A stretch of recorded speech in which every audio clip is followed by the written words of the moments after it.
जय श्री कृष्ण। जन्म की दिव्यता का वर्णन हो गया। अब कर्मों की दिव्यता क्या होती है, इस विषय का आरंभ करते हैं। ये यथा माम प्रपद्यन्ते ताम इस्थितेव भजमाम्यहम मम वतर्मानुवर्तन्ते मनुष्याः पार्थ सर्वशः। चौथे अध्याय का 11वां श्लोक।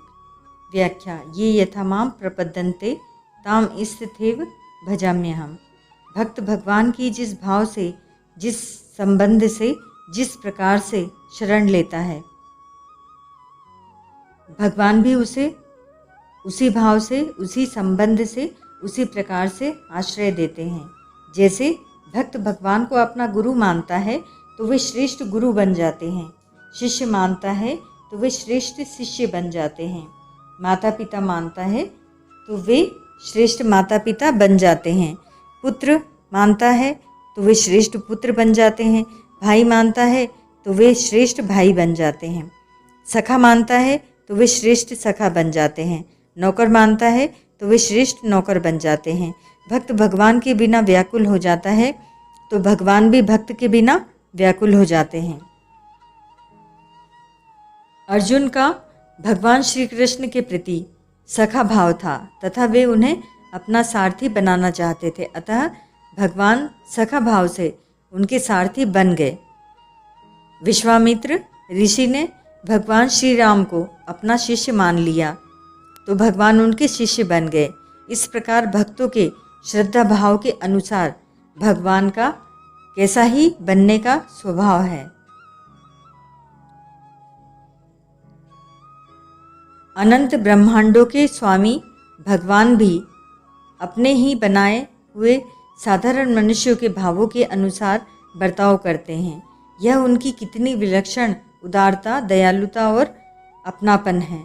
भगवान विशेष रूप से भक्तों के लिए ही अवतार लेते हैं।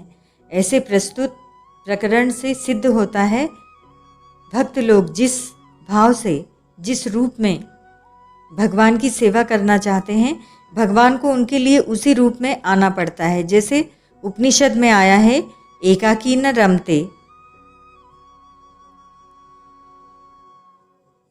अकेले भगवान का मन नहीं लगता, तो वे ही भगवान अनेक रूपों में प्रकट होकर खेल खेलने लगते हैं। ऐसे ही जब भक्तों के मन में भगवान के साथ खेल खेलने की इच्छा हो जाती है, तब भगवान उनके साथ खेल खेलने, लीला करने के लिए प्रकट हो जाते हैं। भक्त भगवान के बिना नहीं रह सकता तो भगवान भी भक्त के बिना नहीं रह सकते। यहाँ आई यथा और तथा इन प्रकार वाचक पदों का अभिप्राय संबंध, भाव और लगन से है। भक्त और भगवान का प्रकार एक सा होने पर भी इनमें एक बहुत बड़ा अंतर यह है कि भगवान भक्त की चाल से नहीं चलते, प्रत्युत अपनी चाल शक्ति से चलते हैं। दरिया दूषण दास में नहीं राम में दोष, जन चाले इक पावड़ो, हरि चाले सो कोस। भगवान सर्वत्र विद्यमान, सर्वसमर्थ, सर्वज्ञ, परम सुहद और सत्य संकल्प हैं। भक्तों को केवल अपनी पूरी शक्ति लगा देनी है, फिर भगवान भी अपनी पूरी शक्ति से उसे प्राप्त हो जाते हैं। भगवत प्राप्ति में बाधा साधक स्वयं लगाता है, क्योंकि भगवत प्राप्ति के लिए वह समझ, सामग्री, समय और सामर्थ्य को अपनी मानकर उन्हें पूरा नहीं लगाता, प्रत्युत अपने पास बचाकर रख लेता है। यदि वह उन्हें अपना न मानकर उन्हें पूरा लगा दे तो उसे शीघ्र ही भगवत प्राप्ति हो जाती है, कारण कि यह समझ, सामग्री आदि उसकी अपनी नहीं है, प्रत्युत भगवान से मिली है, भगवान की है, अतः इन्हें अपनी मानना ही बाधा है। साधक स्वयं भी भगवान का ही अंश है, उसे खुद अपने को भगवान से अलग मानता है, भगवान ने नहीं। भक्ति, प्रेम, कर्मजन्य अर्थात किसी साधक साधन विशेष का फल नहीं है। भगवान के सर्वथा शरण होने वाले को भक्ति स्वतः प्राप्त होती है। दास्य, सख्य, वात्सल्य, माधुर्य आदि भावों में सबसे श्रेष्ठ शरणागति का भाव है। यहाँ भगवान मानो इस बात को कह रहे हैं कि तुम अपना सब कुछ मुझे दे दो तो मैं भी अपना सब कुछ तुम्हें दे दूंगा, और तुम अपने आप को मुझे दे दोगे तो मैं भी अपने आप को तुम्हें दे दूंगा। भगवत प्राप्ति का कितना सरल और सस्ता सौदा है। अपने आप को भगवत चरणों में समर्पित करने के बाद भगवान भक्त की पुरानी त्रुटियों को याद तक नहीं करते, वे तो वर्तमान में साधक के हृदय का दृढ़ भाव देखते हैं। रहती न प्रभु चित चूक किए की, करत सुरति सय बार हिए की। मानस। इस 11वें श्लोक में द्वैत, अद्वैत, सगुण, निर्गुण, सायुज्य, सामीप्य आदि शास्त्रीय विषय का वर्णन नहीं है, प्रत्युत भगवान से अपनेपन का ही वर्णन है। जैसे 9वें श्लोक में भगवान के जन्म कर्म की दिव्यता को जानने से भगवत प्राप्ति होने का वर्णन है। केवल भगवान ही मेरे हैं और मैं भगवान का ही हूँ, दूसरा कोई भी मेरा नहीं है और मैं किसी का भी नहीं हूँ। इस प्रकार भगवान में अपनापन करने से उनकी प्राप्ति शीघ्र एवं सुगमता से हो जाती है। अतः साधक को केवल भगवान में ही अपनापन मान लेना चाहिए जो वास्तव में है, चाहे समझ में आए अथवा न आए। मान लेने पर जब संसार के झूठे संबंध भी सच्चे प्रतीत होने लगते हैं, फिर जो भगवान का सदा से ही सच्चा संबंध है वह अनुभव में क्यों नहीं आएगा, अर्थात अवश्य आएगा। शंका। जो भगवान को जिस भाव से स्वीकार करते हैं, भगवान भी उनसे उसी भाव से बर्ताव करते हैं। तो फिर यदि कोई भगवान को द्वेष, वैर आदि के भाव से स्वीकार करेगा तो क्या भगवान भी उससे उसी द्वेष आदि के भाव से बर्ताव करेंगे? समाधान। यहाँ प्रपद्यन्ते पद से भगवान की प्राप्ति अर्थात शरणागति का ही विषय है, उनसे द्वेष, वैर आदि का विषय नहीं। अतः यहाँ इस विषय में शंका ही नहीं उठ सकती। फिर भी इस पर थोड़ा विचार करें तो भगवान के स्वीकार करने का तात्पर्य है कल्याण करना। जो भगवान को जिस भाव से स्वीकार करता है, भगवान भी उससे वैसा ही आचरण करके अंत में उसका कल्याण ही करते हैं। अनेक मनुष्य काम से, द्वेष से, भय से और स्नेह से अपने मन को भगवान में लगाकर एवं अपने सारे पाप धोकर वैसे ही भगवान को प्राप्त हुए हैं जैसे भक्त भक्ति से।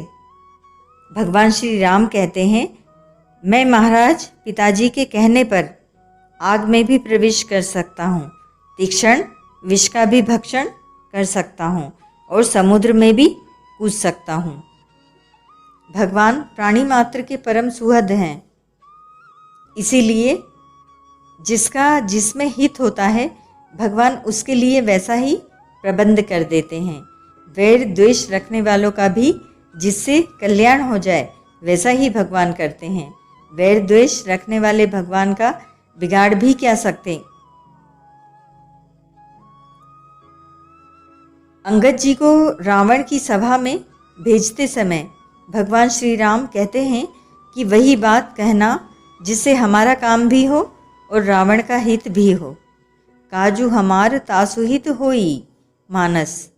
भगवान की सुहृदता की तो बात ही क्या, भक्त भी समस्त प्राणियों के सुहृद होते हैं। सुहृदः सर्वदेही नाम। श्रीमद् भागवत। जब भक्तों से भी किसी का किंचन मात्र भी अहित नहीं होता, तब भगवान से किसी का अहित हो ही कैसे सकता है।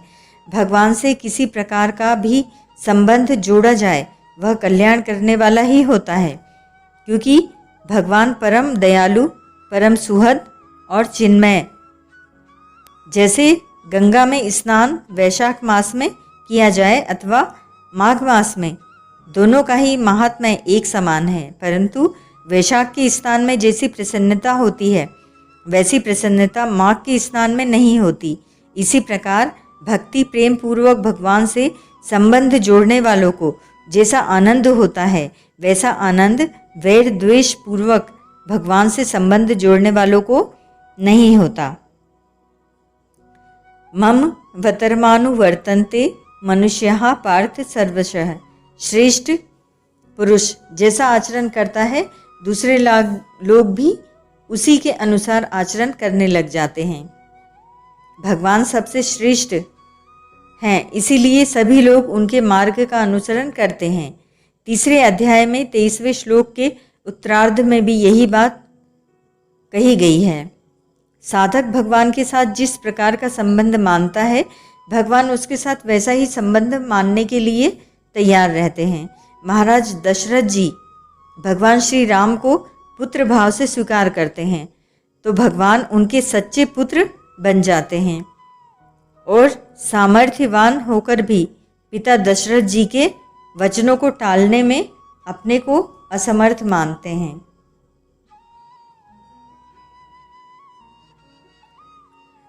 इस प्रकार के आचरणों से भगवान यह रहस्य प्रकट करते हैं कि यदि तुम्हारी संसार में किसी के साथ संबंध के नाते प्रियता हो तो वही संबंध तुम मेरे साथ कर लो।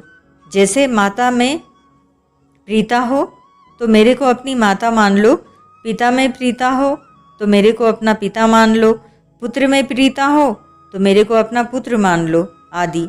ऐसा मानने से मेरे में वास्तविक प्रीता हो जाएगी और मेरी प्राप्ति सुगमता पूर्वक हो जाएगी।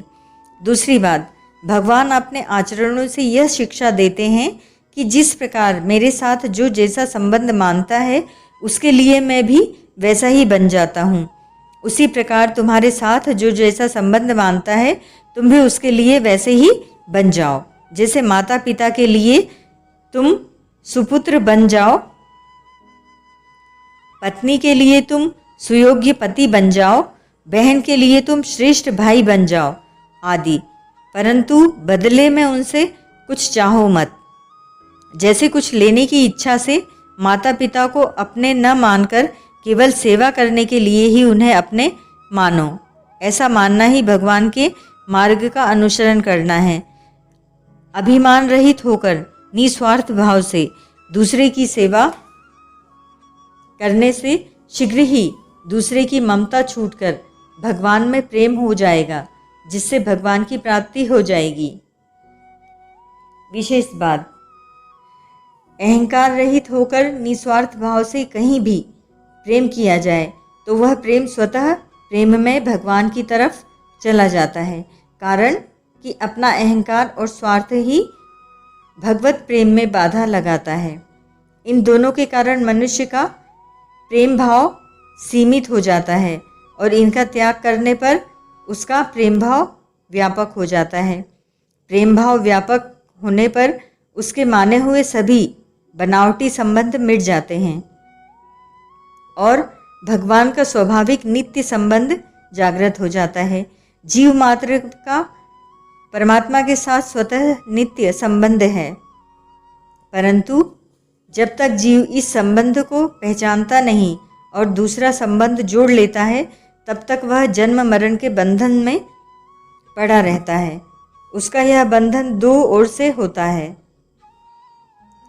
एक तो वह भगवान के साथ अपने नित्य संबंध को पहचानता नहीं, दूसरे जिसके साथ वास्तव में अपना संबंध है नहीं उसके संबंध को नित्य मान लेता है। जब जीव ये यथा माम प्रपद्यन्ते के अनुसार अपना संबंध केवल भगवान से मान लेता है अर्थात पहचान लेता है, तब उसे भगवान से अपने नित्य संबंध का अनुभव हो जाता है। भगवान के नित्य संबंध को पहचानना ही भगवान के शरण होना है। शरण होने पर भक्त निश्चिंत, निर्भय, निःशोक और निःशंक हो जाता है। फिर उसके द्वारा भगवान की आज्ञा के विरुद्ध कोई क्रिया कैसे हो सकती है? उसकी संपूर्ण क्रियाएं भगवान के आज्ञा अनुसार ही होती हैं। मम वतर्मानुवर्तन्ते परिशिष्ट भाव। यद्यपि यह संसार साक्षात परमात्मा का स्वरूप है, तथापि जो इसको जिस रूप से देखता है, भगवान भी उसके लिए उसी रूप से प्रकट हो जाते हैं। हम अपने को शरीर मानकर अपने लिए वस्तुओं की आवश्यकता मानते हैं और उनकी इच्छा करते हैं, तो भगवान भी उन वस्तुओं के रूप में हमारे सामने आते हैं। हम असत्य में स्थित होकर देखते हैं तो भगवान भी असत्य रूप से ही दिखते हैं। जैसे बालक खिलौना चाहता है तो पिता रुपये खर्च करके भी उसको खिलौना लाकर देता है। ऐसे ही हम जो चाहते हैं, परम दयालु भगवान स्वयं सदा सत्स्वरूप रहते हुए भी उसी रूप से हमारे सामने आते हैं। अगर हम भोगों को न चाहें तो भगवान को भोग रूप से क्यों आना पड़े, बनावटी रूप क्यों धारण करना पड़े। भगवान के स्वभाव में यथा तथा होते हुए भी जीव पर उनकी बड़ी भारी कृपा है, क्योंकि कहाँ जीव और कहाँ भगवान। अभिमान के सिवाय जीव में और क्या सामर्थ्य है। फिर भी जीव का भगवान में आकर्षण होता है तो भगवान का भी जीव में आकर्षण होता है। जैसे विदुरानी जी अपने आप को भूल गईं तो भगवान भी अपने आप को भूल गए और केले के छिलके खाने लगे तथा उसी में आनंद लेने लगे। भगवान के स्वभाव में यथा तथा केवल क्रिया में है, भाव में नहीं। भगवान का आस्तिक से आस्तिक व्यक्ति के प्रति जो स्नेह है, कृपा है, वैसा ही स्नेह कृपा नास्तिक से नास्तिक व्यक्ति के प्रति भी है। इसीलिए भगवान की यथा तथा में स्वार्थ भाव नहीं है, प्रत्युत यह तो भगवान की महत्ता है कि कहाँ जीव और कहाँ भगवान। फिर भी वे जीवों को अपना मित्र बनाते हैं, उसको अपने समान दर्जा देते हैं। भगवान अपने में बड़प्पन का भाव नहीं रखते, यह उनकी महत्ता है। ओम तत्सत।